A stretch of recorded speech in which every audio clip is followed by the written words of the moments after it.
Can you believe this garden harvest was a result of thinning carrots? That's right. We started these carrots over 2 months ago, and look how much they've grown. Now, this is only thinning the carrots in between the spaces. Imagine how big the carrots are going to be. I have carrots planted all over the garden at various stages. These carrots here were started a month ago compared to the ones in the other raised bed which were started back in April. Once the carrots have reached about 2 to 4 inches tall, I'll go in and thin them. I usually do this in stages, first when they're at this height and then a month later, which is even better because then I can get some baby carrots to munch on. Now, do you have to thin your carrots? You don't, but thinning them gives the remaining ones more space to grow, creating those big juicy carrots later on. I still have some leftover summer crops from a garden project that I did for my best friend's birthday, so I'm going to tuck them into the GreenStalk and change out some of my spring flowers.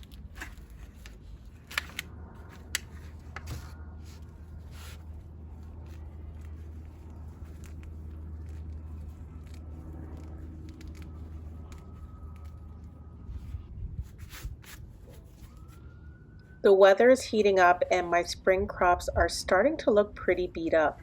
I'm hoping to get them out of the garden in the next week. But these flowers definitely need to go today.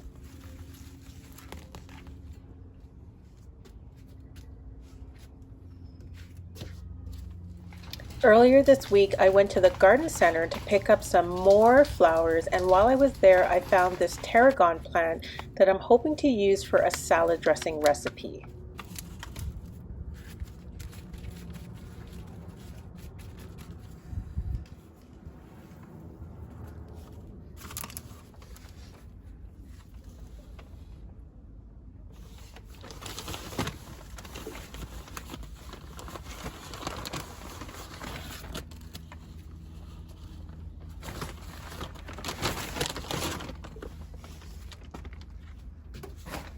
This little side table is where I store my tools for the garden, but I also use it to start seeds in the summer, and I also use it as a display for annuals.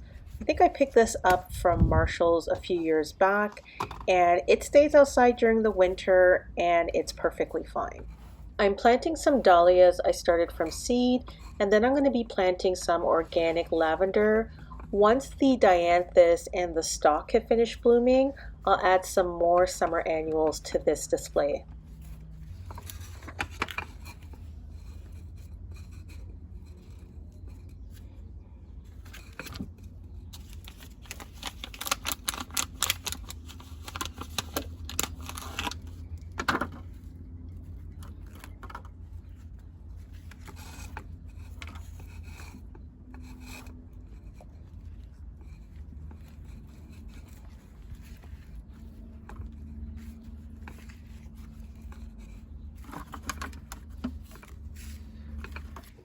I made a bit of a mess of this area, so I'm going to do a quick cleanup and put everything back.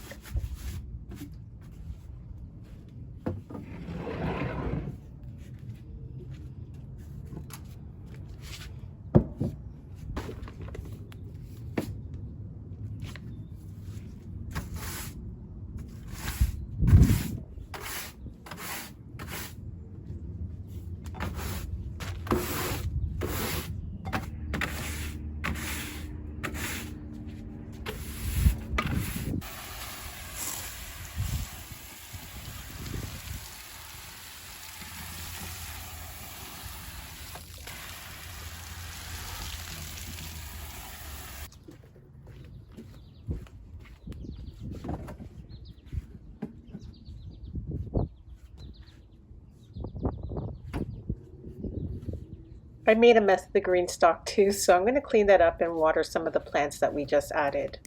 This chair is so handy to have in the garden. We picked this up at a home show a few years back for about 25 bucks, and it's very compact and allows me to get in between the raised beds and sit down. It's hands down one of the best purchases we've made.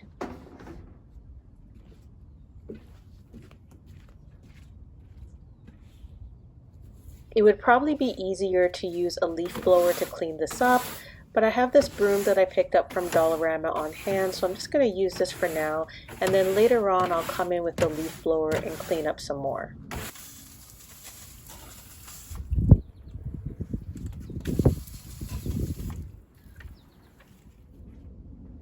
In my last video, I talked about my potato experiment. These potatoes were grown from a bag I picked up at the grocery store. It's growing really slowly compared to the ones I picked up from the garden center as seed potatoes. But it is growing, and I'm hilling the potatoes today with some more soil as it continues to grow. Hilling is an important process when growing potatoes. It helps to encourage the development of more potatoes along the stem, and that gives you a bigger yield.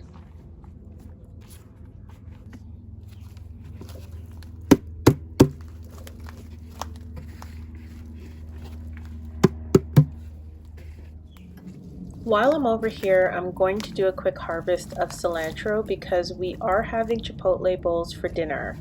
I haven't harvested cilantro in a while, and I want to make sure I get more of a harvest before it goes to seed.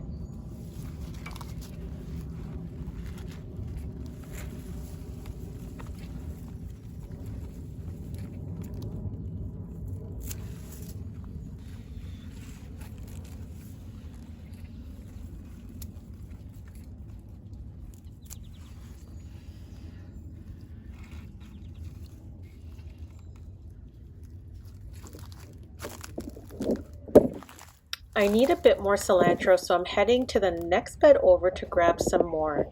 I'm not joking when I say I tuck plants everywhere I can in the garden. If something happens with one bed, then I can go to another one for the same crop, most of the time. If you hear me sniffling throughout my garden videos, it's because I have really bad allergies. I know it's so sad because I love being in the garden, but my allergies just get the best of me sometimes.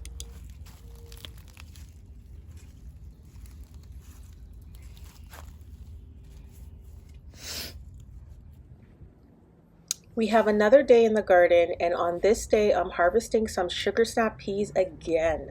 This is probably the second or third time harvesting from the same plant. I have two varieties on this trellis. The first is Oregon Sugar Pod 2, which is a snow pea variety, and it's great for stir fries. And then we have Sugar Daddy, which is your classic pea with very thick pods. I personally like the Oregon Sugar Pod 2.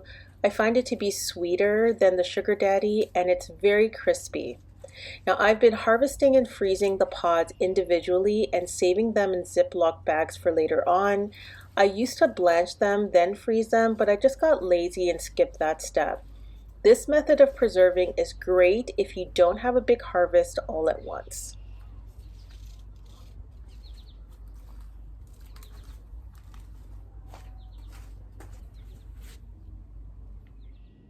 The next garden task I want to do is to clean up my tomato plants. You can see that this bed is full and not getting a lot of airflow, so I'm going to come in and clip off some of the bottom pieces of the tomatoes. Remember, these are determinate tomatoes, so I don't want to get rid of too much or it will impact my harvest. If this was an indeterminate tomato, I would do a hard pruning and get rid of a lot of suckers, but since the suckers help to increase my yield, I'm leaving them in place and removing the other bottom leaves. Before I prune my tomatoes, I always clean my pruners. This time I used a 3% hydrogen peroxide solution diluted with a bit of water.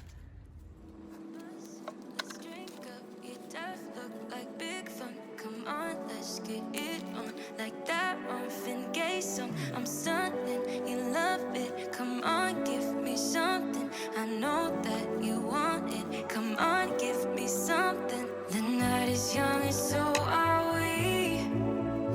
So maybe you should leave with me. The night is young and so are we, baby. The night is young, so let's have some fun. If you love me right, yeah, this could be the summer of our lives now, honey. Give it to me like you know you should now,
So this is the next evening and I'm just coming into the garden to grab some groceries for dinner. Tonight I'm making a teriyaki beef stir fry and I want to pick up some broccoli and bok choy, but I'm grabbing this lettuce as well just in case someone wants a salad. At some point this lettuce is going to bolt, so I'm trying to harvest as much as I can. This lettuce variety is new to me this year. It's called Pomegranate Crunch from West Coast Seeds. It's a cross between a romaine and a butterhead lettuce. I really love the red leaves, but the taste is also very good.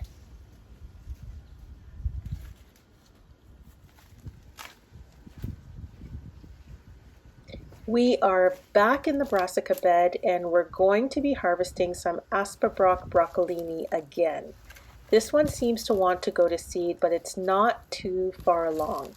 This is my favorite variety of broccoli, but if you're in a warmer zone, then I might not recommend growing this one.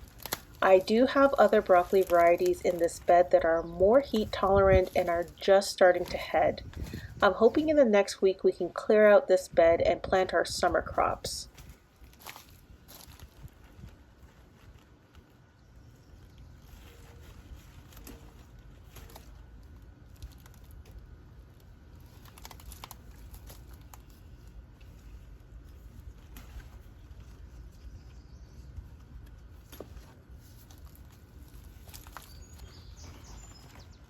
I'm going to leave the rest of the plant because it will continue to grow shoots that I'll harvest later. But right now I'm looking underneath to see if I can find all of the bok choy.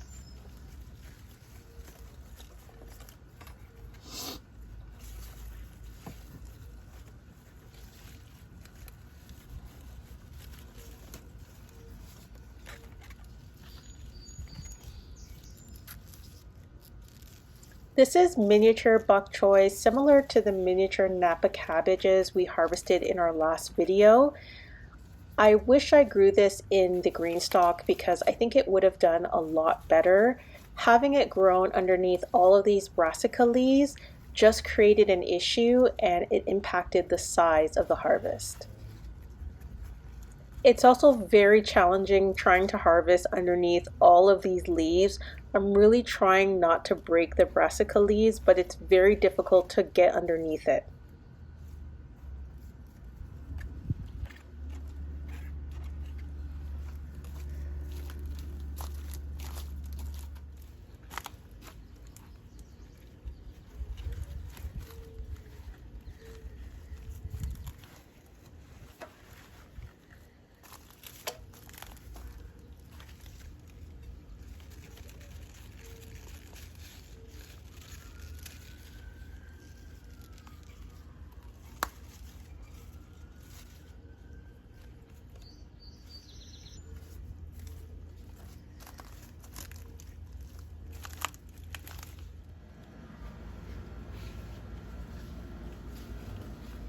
While I was out here, I noticed that my new rose by David Austin was blooming.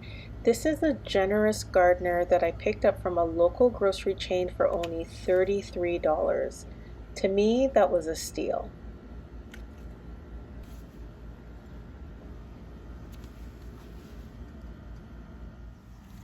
This is everything I harvested tonight. Let's head inside to put this rose away and I'll show you what I made for dinner. But first, here's a view of the Asperbrock broccolini all cleaned up. And then here's the baby bok choy all cleaned up as well. They look so good. If you're interested in getting the recipe for this meal, type recipe in the comments down below. Here's a final view of dinner. I even added some kimchi on the side.